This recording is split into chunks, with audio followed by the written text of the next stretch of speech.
So we're here with Coach Herbert. First of all, thank you for being here with us, Coach. You were born in Canada, which until some years ago wasn't very known as a very basketball-oriented country. And I found out that you used to play hockey. That is like the national sports.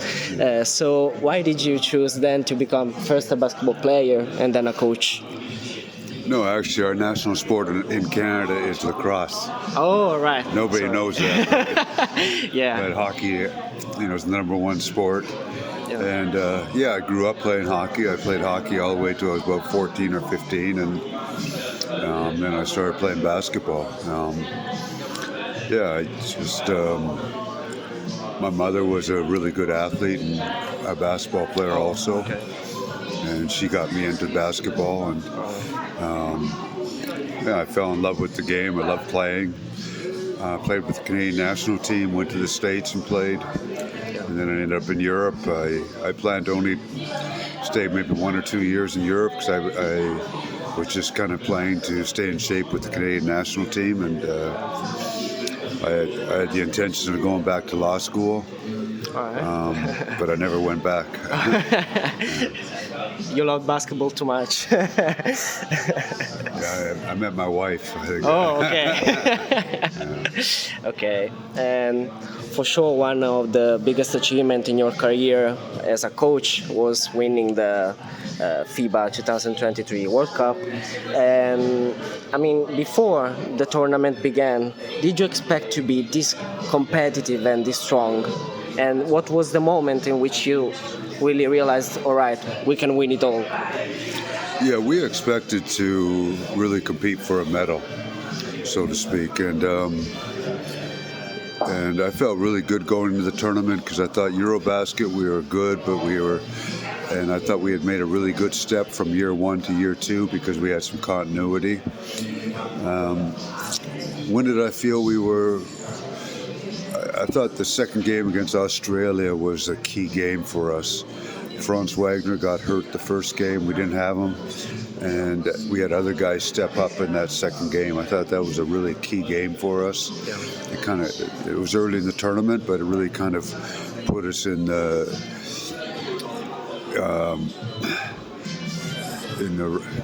right frame of going forward because we were in an extremely tough group.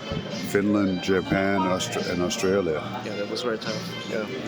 And of course, one of the crucial moments was winning in the semifinals against the United States. And what do you think was like the crucial aspect for you to win that game? I thought the assistant coaches did a great job. We came up with a game plan and how we were going to beat them. And I thought we had to keep them the score in the 80s to win. I was a little bit wrong there. But it was, people have said it was one of the best games they've seen in FIBA as far as for sure. The quality of the game, the tempo of the game.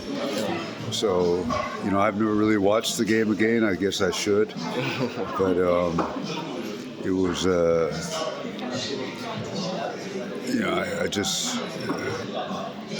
I think going in, I think we lost to them in Abu Dhabi before the tournament. We were up 16 in the third quarter. We ended up losing it in the last 2 minutes. But I think after that game, we realized we could beat them. Yeah, of course. And personally, I think one of the best moments during that World Cup was after you won the final. After the final whistle blew, you took a moment for yourself. You sat down and started crying.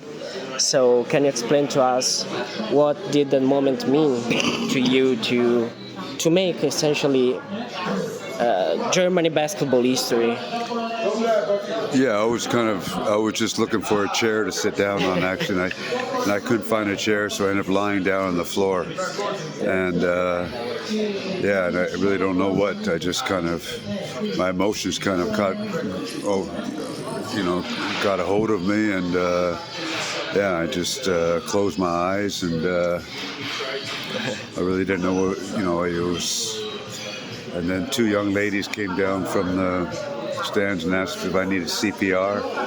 So if I was okay, and I decided to better sit up.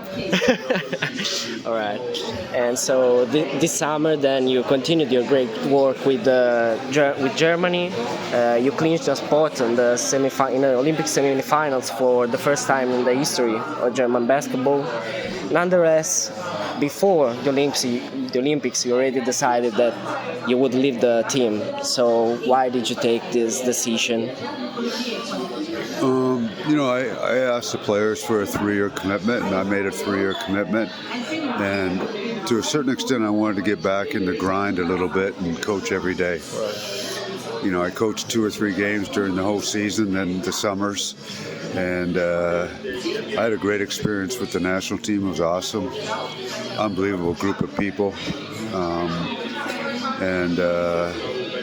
I just thought it was the time to kind of go in another direction. Right. And looking at what you achieved with the German national team, did you have any other offers from any other team apart from Bayern Munich? Yeah, I had about 3 or 4 really good offers, and Bayern Munich came a little bit later. As Pablo Lasso kind of decided to leave, so that came a little bit later. And but for me, it was an opportunity for me to stay in Germany and coach, and a great opportunity, and I jumped at the situation. Yeah. So this year you started your project with Bayern Munich, and actually they're showing a high level. You're showing a high level of efficiency, of offensive efficiency. You're one of the best offenses in the EuroLeague. So your teams always display a high quality level of basketball. What is the secret about this offensive efficiency for Bayern Munich? I think you got to coach towards your players' strengths, and we have some really good offensive players. And for 25 years, I was always more of a defensive coach, and so this is kind of the opposite of what of me. But with the national team, it helped me a lot. Kind of get more ball movement, getting the ball moving. Playing more up tempo, and I try and do that with Bayern Munich now too. We spread the floor, we shoot a lot of threes, we open up the floor. And I think we have games where defensively we're not real good, and I think two factors. One, we got to get better taking care of the ball on the offensive end.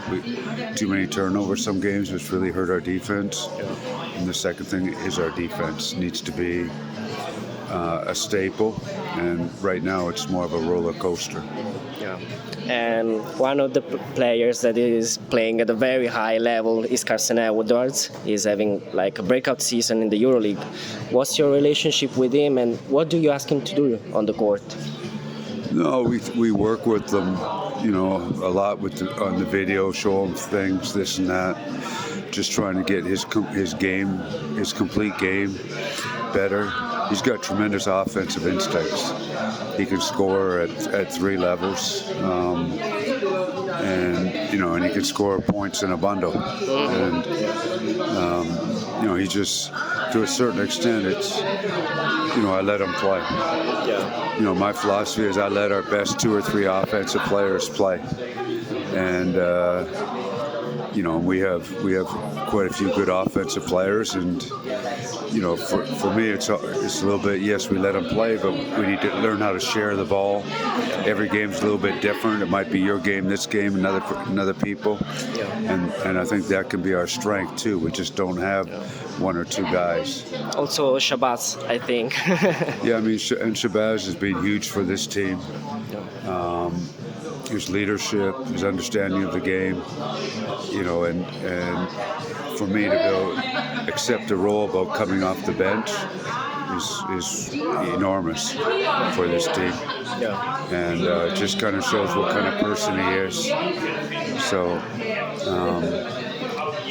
he's been great, and And he's actually really helped Carson Edwards too, kind of taking Carson Edwards, with him a little bit and helped him, and they play.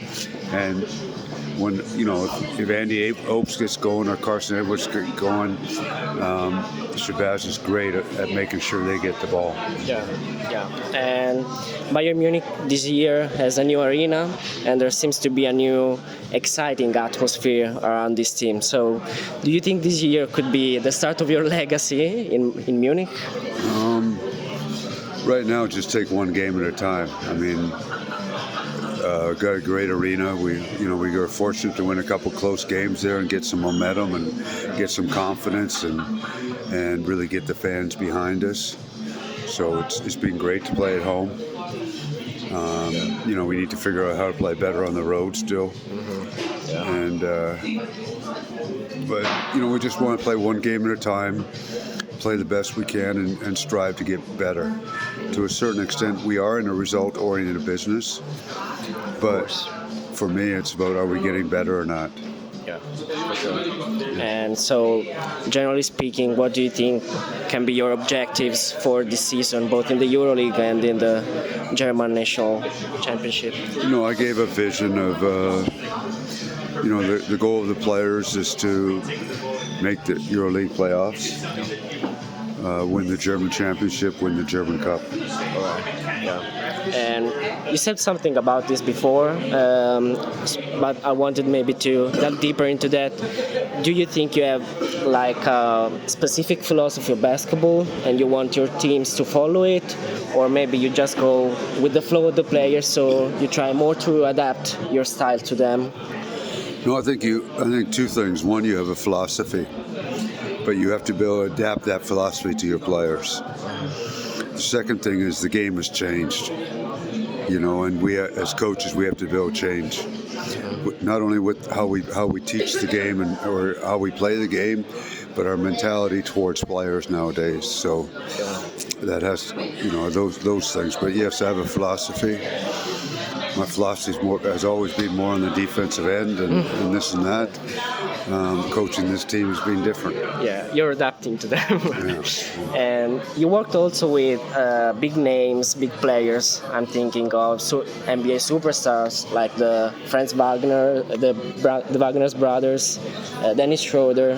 So how do you handle these big personalities within the locker room and on the court? No, I think you build a culture, and for me, a culture is your vision, your core values, the team identity you have.